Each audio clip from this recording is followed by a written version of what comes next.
So, folks, I'm excited. This is we are about to really kick into election season pretty hardcore. I got some grassroots local candidates coming up later this week. So today for Music Monday, well, I wanted to not have a candidate on and have a musician on. And so I'm going to have on a buddy of mine who is a phenomenal bass player. He has a podcast called the Lowdown Society Podcast, which it's a podcast about bass playing. It's about bassists, which if you want a podcast about guitars, there's probably 1,000,005 of them, I'd imagine. Podcasts about bass, he might be the only one, to tell you the truth. He's the dude. He's the bass dude. And here's the deal. He also is a Swedish citizen, and he has been in both Sweden and in the United States during this pandemic. Now, a quick disclaimer here. I want to talk to him about his experiences. I want to talk to him about what that was like. We know that Sweden has taken a different approach than a lot of other places in the world. And quite frankly, so has the United States, really. The United States has taken the different approach. Their different approach has been, hey, screw everybody. We don't give a shit. That's been their approach. So I'm curious to talk to him about his experiences. I have no agenda. I believe in science. I believe in medicine. I'm a lefty. You guys know all this, and so is he. So I have no agenda here. I'm just curious to talk to him about what his experiences were like. So please welcome to the show, Mr. Victor Broden. What's up, Victor? Hey, Ron. Good to see you, buddy. Good to see you as well. I'm trying to figure out if I've seen you in the flesh since your wedding, and I don't think I have. So this is glorious. Yeah, I know, man. It's well, I've seen you. I've quote seen you, like you and Anthony, who Anthony's done this show as well, your songwriting partner. I saw some of the Instagram lives you guys were doing when you guys did those. Those just felt violently self-indulgent, but I enjoyed it. I think, you're a music nerd and a music fan. And sometimes if you're having a slow day, just talking about music and your favorite records and what got you started in the first place, it really helps reignite the old flame when you've seen enough of your couch and your four walls. So we were just really hoping to make people nerdy and happy rather than promote anything, really. No, I feel you, man. I mean, there's been a couple times throughout this thing where I've just kind of turned on my Instagram live and just started strumming some of my favorite songs and just telling stories, just playing songs, and then just raising money for some kind of cause, like just saying like, hey, if you want to give me a couple bucks, I'm going to be donating it all to, and I've given it to like Bell funds and digital rights organizations and organizations helping out the homeless here in Los Angeles and stuff like that. Just like, hey, I'm just playing some of my favorite songs, having fun, talking music. And if you're having a good time and want to donate something to a good cause, feel free. If you're strapped for cash, just have a good time. And yeah, I've done that a few times, and usually on Mondays because it's like, well, Music Monday. But yeah, fun times, right? Yeah, that's good. So let's talk some about your experiences, and then let's talk some about you. And then I have a few news stories for you. So you're a Swedish. Are you still a Swedish citizen? Is that? Yes, I am. And are you a U.S. citizen as well? Yes, I am as well. Okay, you're a dual guy. I'm a dual guy, and I'm truly a dual guy because I'm 47, and I've done the math, and I've spent about exactly half of my life in Sweden and half in America. I'm lucky enough to have two countries, but I also feel like a man with no country, if you know what I'm saying. Oh, I can relate. Yeah, I mean, I got one of them, and I really feel that way. So yeah, I'm with you. So, to give people a little bit of your backstory. So you came to the United States to be a musician, which of course you have done. Yeah. I think, a lot of young kids dream of being in a big band, but I figured out pretty early that I wanted to be, the side man or the hired gun, or, the kind of guy that, one day you go to a gig and it's hard rock. The next day you're playing bossa nova, I just like playing bass guitar, and the more styles and with the more people I can do it, the better. So that was sort of my childhood dream after the initial sort of, I want to be in a band phase. So to do that, you should probably go to school and all that. So I came to Minneapolis, Minnesota when I was 21 to go to school for music. And I picked that because it was a lot safer than a lot of other American big cities. And at the time, I was really like, oh, screw Sweden. I want to not speak Swedish to anyone. And all the other big music schools in the States had a lot of Swedish students. So that's how I ended up in Minnesota for my But you first, must have liked Sweden a little bit, because you were like, I don't want to be too away from what I know, so I better pick a place that's really fucking cold. Well, there was that. And also Minnesota is pretty much built by Swedes and Norwegians. You know, it's half the people in Minneapolis are still called Anderson or Svensson, or, you know, all Swedish last names. So I had no clue when I moved there. I was ignorant to how historically the thing is pretty much Swedish. So it was definitely a great way to, when you come alone as a 21-year-old kid from a different country, to move to a big city in America, which is sort of scary, but still feel like there's a little piece of home floating around culturally. So, you know, that was pretty cool, actually. It was Where'd you go to school? It was a good break-in period to the American experience. I think if I would have moved to the South right away, or maybe even to New York City, straight from my little hometown in Sweden, even I, who's very open-minded and kind of adventurous on a good day, would have probably been shocked, you know? Mm-hmm. Where'd you go to school?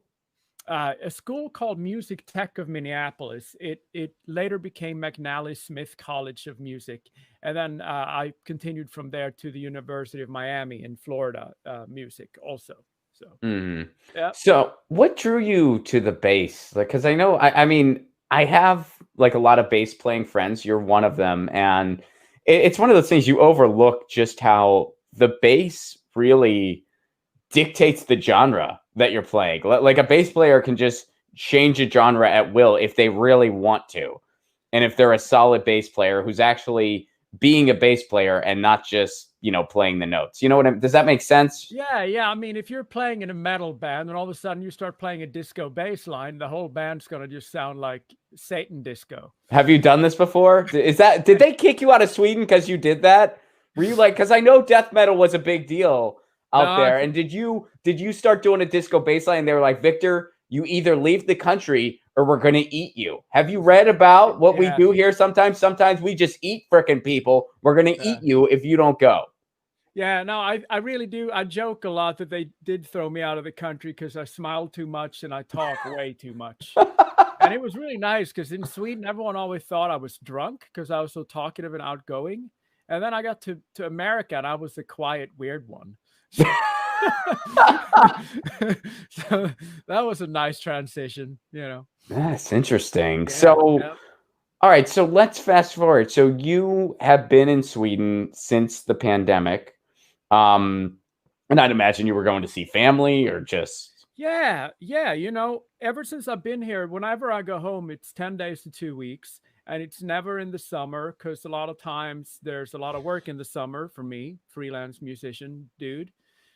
So obviously, flight prices being way down, and summer in Sweden, and me being able to actually stay for 3 weeks, almost a month. And when when you're from somewhere, and I'm sure you feel this when you go back to Pittsburgh, you feel like you don't really have time. You show up at a friend's house and you have like some coffee or a beer, and you play with their new kid that you haven't seen before, and then you sort of roll out. And so going to Sweden for almost a month was something I haven't done in 20 years. So I was just trying to go, well, is there any silver lining to this pandemic? And if there is, I'm going to do it, you know? Right. So yeah, I would not have been able to stay home for a month if there wasn't a pandemic. Yeah, well, we had a similar experience, my wife and I, because she's from the Cape Cod area. Like she grew up in a place called Wellfleet, Massachusetts. And so she, as long as she's lived away from there, she has never been able to go home in the summer, because for people that live there, your life kind of revolves around tourist season. So whenever the tourists are there, her sisters are typically working about 60 hours a week. Her one sister Airbnbs her place, and that's a big part of how she makes a living, because she has this floor that she just Airbnbs out. Mhm. But this year, they couldn't do that because tourists weren't coming. The only people in Cape Cod were the people who already had homes there, and they were just kind of staying there and just living there. So for the first time in as long as she's lived away, she was able to get up there for the summer.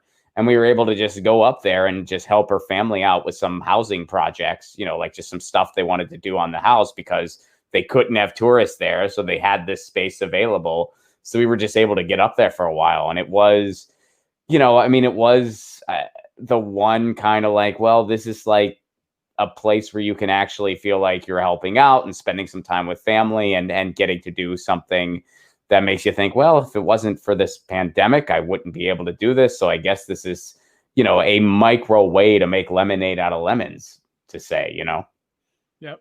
Yep. So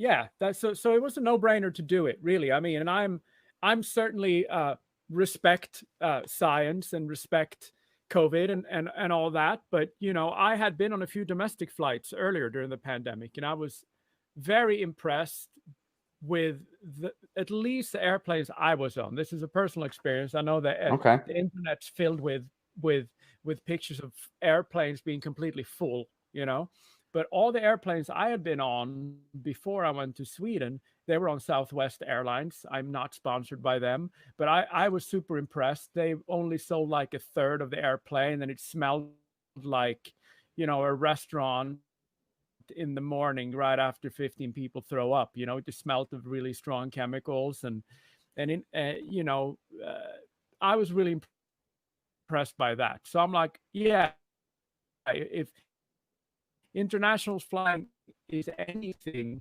like my flights from Southwest, I'm going to do this. So I flew Air France from LA to. All right, you're breaking up a little bit on There us. we We go. lost you for a second. I think we're back. Yeah, I think we're I back. You were getting a I little spotty for a second, then you yeah dropped. yeah. I flew Air France from LA to Paris, and everyone had their own row.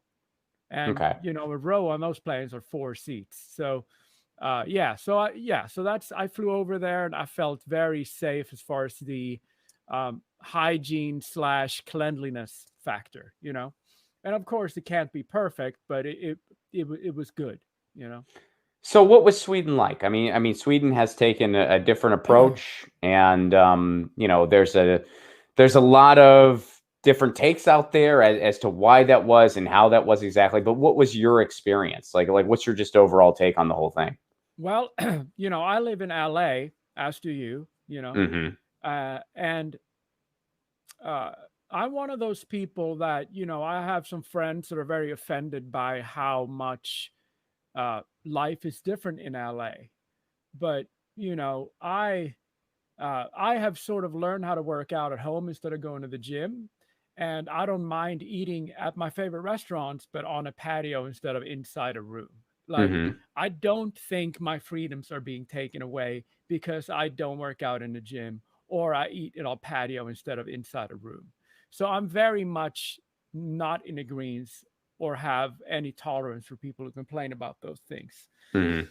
But in spite of that, again, my very personal opinion, in spite of that, coming to Sweden was almost like stepping out of the pandemic Mm-hmm. because there was social distancing, but there was no masks. So some Um, people say that in Sweden, people just would always naturally socially distance. It was kind of a cultural thing. Is that true? Like, is there some yes, truth to that? That is true. Okay. yes. Uh, Northern Europeans are the opposite of Southern Europeans, like Italian or Spanish people that greet each other with the kisses on the cheek and all that. Of course, we Swedes shake hands and we sometimes do a quick hug, but there are all these funny memes floating around, like pictures of Swedish bus stops where people are like super far apart and Swedish elevators. And it is true, we are the originators of social distancing because we are quiet and awkward, not unfriendly, just completely quiet and awkward. So you do have a point. Going to Sweden, unless you're in in Stockholm in the big city and you're in like a department store, but most times in Sweden, people aren't up in each other's personal space much anyways. So the whole 6 foot thing, which is a thing there too, social distancing, I don't think is as tricky for Swedes. Mm. Again, I theorize, personal opinions galore here. Of course, absolutely. Uh, Just one perspective, one experience. yes, but yeah, coming from LA, where I put on a mask, which again I don't care. It's a little piece of fabric. I care nothing about it. Hmm. It's not an inconvenience for me at all. I don't wear it when I go running at night. That's it. But except for that, I wear it every day, all the time in LA because I have to. Me And I too. was in Sweden for 3.5 weeks. I didn't see one. There isn't one. And Like nobody? nobody. Okay, And because I know they said like some people just choose to wear them, but yes, for the no, most part, people don't. nobody. And the first time I put on the mask again was I was on the train from my hometown in southern Sweden to the closest international airport, which is Copenhagen, Denmark. And that train is like 2.5 hours to the border. And then the last 20 minutes from the border to the airport, you wear a mask because you're in Denmark. And Denmark at the time had different rules. Now, worth mentioning is, and I just looked at some numbers before you and I hopped online, is Sweden's COVID numbers during the time I was there, not just deaths, but cases, it was basically squelched. It was pretty much gone when I was there. So it wasn't like people irresponsibly weren't wearing masks. It was basically not around, while here in LA, it's very much around. It's Right. everywhere. But they had in the last week and a half in Sweden a severe uptick in cases. Yes, they did. A second wave. But I looked at the death numbers, and the death numbers are still pretty much non-existent. Now, if you go back to the beginning of the pandemic, when everyone talked about Sweden, you look at the surrounding Scandinavian countries. Now they have a little bit less population, but you look at Finland and Denmark and Norway, who shut down much harder than Sweden, and they basically squelched Corona before. It worked because the countries are small. Now Sweden didn't, and we had a lot of deaths. And I'm not defending the way Sweden handled it. This is just me looking at numbers again, theorizing. But what happened in Sweden early on in this pandemic is it got in the old folks' homes. And Sweden to this day have, I think, 5,900 deaths, the whole country, right? Mm-hmm. And 5,000 of those had already happened in the middle of July.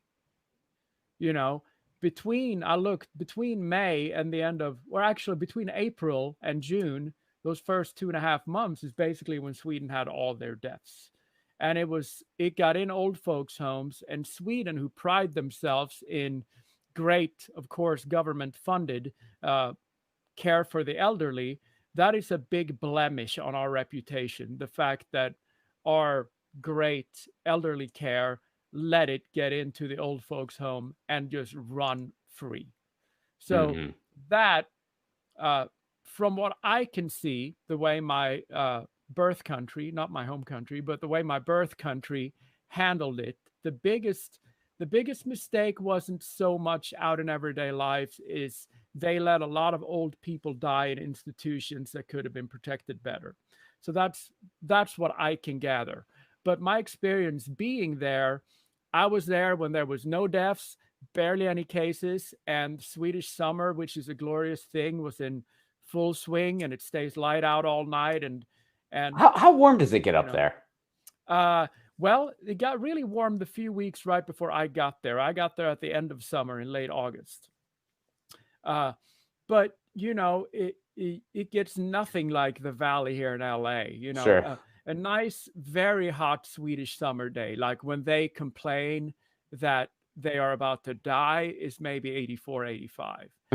Really? Yeah, but that's awesome. But the standard sort of Swedish summer is like, I don't know, the weather today in LA is very much like a chilly Swedish summer day, like 68, 69 for a high, and then chilly at night, better wear a coat kind of a thing. See, I actually love this right now because, I mean, for the first time in weeks, I saw freaking clouds.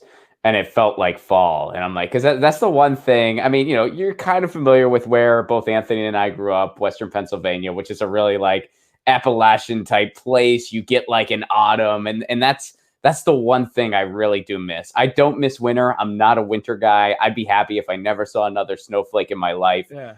But like the leaves changing colors and Yeah. like the brisk fall weather, that's something that actually, oddly enough, I found this out recently. If you go to like certain elevations in Southern California, you can get it.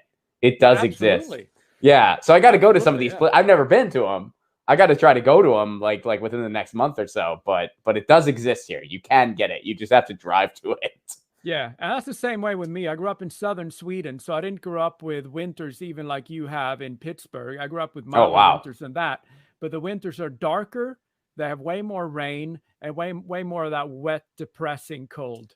So I certainly don't miss winters at all. My Viking blood is thinned out. I complain like crazy. Like I woke up this morning at like 9 a.m. and it was cold in my apartment, I thought, and I was like, this is unacceptable. And yeah, but growing up in like where you come from or where I come from, I think fall and spring, those two things are what you really miss. Do you ever does your family ever give you shit when you're all like, oh, like do they ever like, you grew up here? Like does that ever? Oh yeah. This summer when I was home in the middle of the day, I wore a turtleneck and a denim jacket. Dude, my parents still give me shit like whenever I'm just like back, I'm like, oh, and they're like, you grew up, and I'm like, it's called acclimatization. It happens. Like it happens fast. After a couple weeks, you acclimatize and you get used to wherever it is you are. So yeah, it's really freaking cold for me now. Hey, you were a Nashvilleian for a short time. I was in Nashville for 18 years, and yeah, that's a pretty. Even though the winter can get gnarly for about 4 days, it's a pretty wet, warm climate. So yeah, the way that Swedes act in the summer, to bring us back to your question, is very. I told you how we're all awkward and quiet, but in the summer, Swedish people feel the need to live all the life they cannot live in the other 9 months. Sure. And I mean, if any American went there during both seasons, they would meet two different peoples. They would think they were on two different planets. So Sweden in the summer, I think it would be more challenging to control something like the pandemic than the winter, because people just stay in and don't talk to each other and just drink vodka. Well, that's the other thing. So I wanted to talk to you about this. I mean, some of the things you hear people say, they're like, look, yeah, Sweden took a different approach, but culturally, it was just the idea of something like that being even tried in the United States is just absolutely insane, because here's the deal. Yeah, they didn't shut down as hard, but a ton of Swedes just naturally chose to stay home. That did happen. Like a lot of people were just being careful. They were staying home. They were, naturally socially distancing. It's like, it seems like culturally that's a possibility, because in the winter people just stay in anyway. Whereas in the US, like, people were flipping out after 2 weeks because they wanted to get a haircut. Yeah. We've seen a lot of sort of like in the US, I feel like we've seen a lot of sort of like the white privilege thing kick in. Like people complain about not being able to do things like, like there are kids that can't drink clean water in Africa. And like, yeah, you gotta wait. You gotta use a little more hair gel for a few weeks to keep that shit down. Life sucks, right? Well, there's people that don't have clean water here. I have no tolerance for it. None. No, I hear you, man. I hear you. I have good friends that are just white privilege training right now, and it's like I'm not into it at all. But yeah, it's to your comment you just made. I feel like in Sweden, the government didn't impose a bunch of rules or quote unquote take your freedom away. They didn't do that, right? But what they did was they issued recommendations, and so what were some of those? Well, those were social distancing for sure. Okay. And even though gyms didn't close and such, there were recommendations for how to act there. Like, don't be an idiot, and you don't have to do this, but you should do this. There was a few rules, of course, like the Swedish entertainment industry shut down completely, like it did over here. Especially all my friends in Sweden that work in the production side of things, or lighting designers or road crew, anything like that, suffering severely because instead of going, you can't get together with more than two people like many countries did or states did for a second. Sweden was like no more than 50 people, and social Hmm. distancing has to apply. So with 50 people, not a lot of entertainment can happen uh, and make money, but some could. It's better than nothing. And Sure. now they're trying 500. Oh, Uh, wow. They're already that high up there. Wow. yeah, but Okay. that, most concert halls that hold 2,000 people, if you put 500 in there, you really can't. You can only fit 400 if you're going to have the appropriate 6-foot distance. And then it becomes financially not very feasible again. So it's still not worked out. But there are rules in Sweden, like how many people can get together, and there are rules about how restaurants are supposed to operate. But there are more recommendations and rules. And I think what you might be getting at, if I know you correctly, is how the Swedish psyche might be different from the Americans when it comes to following suggestions from your government without feeling like the government is big broing you, so to speak, Right. Oh, And absolutely. Yeah. I mean, and yeah, I do. Yeah, go ahead. you worked a little bit on us again there, but I think you're back now. Yeah, it's well, generally Yeah. speaking, and again, this is a generalization. There are a lot of left-leaning people in the United States, more so than I think the United States is. Well, definitely more so than it's reflected in the government, and we could go on and on about why that is, but Mhm. like I do think that generally speaking, there is a more communal attitude in a place like Sweden than in the United States. That's just a cultural difference, absolutely. Although, of course, mistakes were certainly made in Sweden. What happened in the old folks' Mhm. home and stuff like that. But yeah, so you do have that element to it. Um, what would you say, like, as far as, and this might be a very obvious answer, but I still want to just get your assessment of it, like stress wise, what did you notice being in LA versus being in Sweden?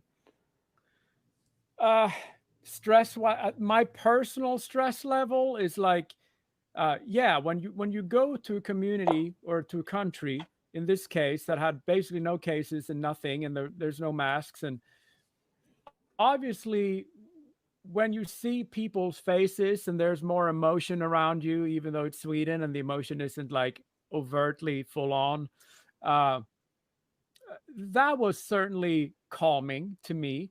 A few of my buddies in LA commented that I looked refreshed when I came back. So maybe it was it was good for my stress level. But I think I could definitely feel the stress level a little bit with the Swedes about it. Again, because I have friends in the entertainment industry, which is there, like here, the last thing that's going to go back. So my stress level was down when I was there for sure. Uh, but I definitely saw some of the Swedes. I saw some of their stress levels because I was on vacation and they were in reality, so to speak. You know. Well, stress for the people. Like, were people still stressed out over this whole thing, or are they taking it in stride? And then another additional question to that. So, people who have lost their work because of this pandemic, which happened in Sweden and is still happening, did the government take care of them? Here is a super odd thing, and I get to eat my own words here a little bit after sort of bragging on my home country and our social safety net. At least that were in place when I grew up. All the years I've lived in the US, I've sort of been proud of that. But Sweden has failed miserably during this pandemic with not taking care, that'd be the wrong thing to say, but maybe providing some assistance to the hardest hit citizens, meaning Interesting. entertainment industry and independent contractors and small businesses, right? Because here in California, not only, but in the States, period, I've been able to get a few different grants and assistant programs for art workers, musicians. And then so I have been able to tell some of my Swedish friends that me living in America, the place with no social safety net, where it's every man for himself, I've felt that I've had a fair amount of assistance from authorities. And a lot of my friends in Sweden have not. So it's a little bit of a role reversal there, I would say. Big time. Well, and I guess Yes. Sweden has definitely failed there compared to a lot of other European countries. Yes. I mean, because a lot of yes, I other would places, agree like with that. they've just, yeah, I mean, because it was like, I mean, I know in England, you know, they're basically just covering people's wages and same, you know, and a lot of other, I Yeah. mean, you know, nowhere's gotten it perfect, obviously, but, you know, compared to the US, I mean, a lot are doing way better. Yeah. Yeah, no, I think the US, as we know, even though it's technically the world's richest country because the amount of assets that exist here, the the common person, the common American is not very rich. You know, half of this Hmm. country can't, you know. So most of this country is poor. Right. Most of the people that work in this country are poor, and so I feel like in Sweden, I don't think people have these huge savings in Sweden, but I think the working class in Sweden that are, you know, fairly poor are maybe not as poor as the working poor here, Hmm. which, you know, uh, during the pandemic, I feel like some people that lose their jobs or maybe couldn't work as much, they maybe didn't feel like they couldn't buy groceries the next week because they weren't living on that I can't afford a $400 car repair thing that unfortunately most of America is. So Interesting. again, that's my very personal opinion, but I think that might be why Swedes weren't, except the entertainment workers, but why many Swedes weren't completely pissed at the government instantly for not helping out. Again, total. Well, has theory. there been any assistance at all, or has there been like Yeah, just zero? Okay. there has been some assistance. Okay. And again, I speak mostly about the entertainment world because like I seem to be more informed with that. And I know that the government finally put out some help to entertainment workers, and a few of Sweden's most famous and wealthy artists got it. And the news, Because they need it most. yeah, the press held them to the fire, like, hey, you got this money too, and they basically gave money back.